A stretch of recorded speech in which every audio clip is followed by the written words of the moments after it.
അപ്പോൾ ഈ പൾസസിയോ അയാളെ ശിക്ഷിച്ചു, അയാളാണെന്ന്. പക്ഷേ അയാളുടെ കൂടെ ഉണ്ടായിരുന്ന 5-6 പേര്, മുമ്പിലും പുറകിലും പോയ വണ്ടികൾ, ഇത്രയും പ്ലാൻ ചെയ്തൊരു സംഭവം നടക്കണമെങ്കിൽ ഇതിൻ്റെ പിന്നിലൊരു പ്ലാനിങ് ഉണ്ടെന്നുള്ളത് ഏത് പൊട്ടനും അറിയാമല്ലോ. അപ്പോൾ അത് എവിടുന്ന് വന്നു എന്ന് പറഞ്ഞാൽ മതി, അപ്പം തന്നെ ഒരു സമാധാനമായില്ല. അയ്യോ ഇവർക്ക് വേറെ ആരെയും കിട്ടിയില്ലേ ദൈവമേ എന്ന് നമുക്ക് തോന്നി. അല്ല, കളിച്ചു പറഞ്ഞല്ല, ഒരു പെൺകുട്ടിയോട് ചെയ്യാൻ പാടില്ല. അപ്പോൾ ഇതൊരു അറിയപ്പെടുന്ന കുട്ടിയോട് ചെയ്യുമ്പോൾ അവൻ്റെ ഗ്ലാമറും കൂടെയാണത്. എന്തെങ്കിലും കാര്യമായ വിരോധം ഉണ്ടാവും. അല്ലാതെ ഇപ്പോൾ വഴിയെ പോയ ഒരു പെൺകുട്ടിയെ രാത്രി കയറി ഒരുത്തം പിടിച്ചു എന്നൊക്കെ പറഞ്ഞാൽ അത് നാട്ടുമ്പുറത്തുമൊക്കെ പലപ്പോഴും സംഭവിക്കുന്ന. ഇതങ്ങനെയാണോ? അറിയാവുന്ന പടത്തിൻ്റെ നിർമ്മാതാവിൻ്റെ കാറിൽ അറിയാവുന്ന ഡ്രൈവർ കൊണ്ടുപോയപ്പം മുമ്പേ പോയ വണ്ടി ഏതാ, പുറകെ വന്ന വണ്ടി ഏതാ, എല്ലാം ദുരൂഹതയാണ്. എന്നിട്ട് ഇതിനെയൊക്കെ അനുകൂലിച്ചുകൊണ്ട് ഓരോരുത്തർ കയറിയിരുന്ന് പ്രസംഗിക്കുക. എന്താണ് ഇവരുടെയൊക്കെ വിചാരം?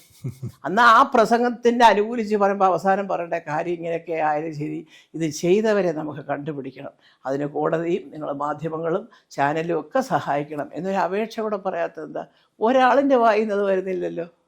അതിലെനിക്ക് സങ്കടമുണ്ട്, സത്യം പറയാം.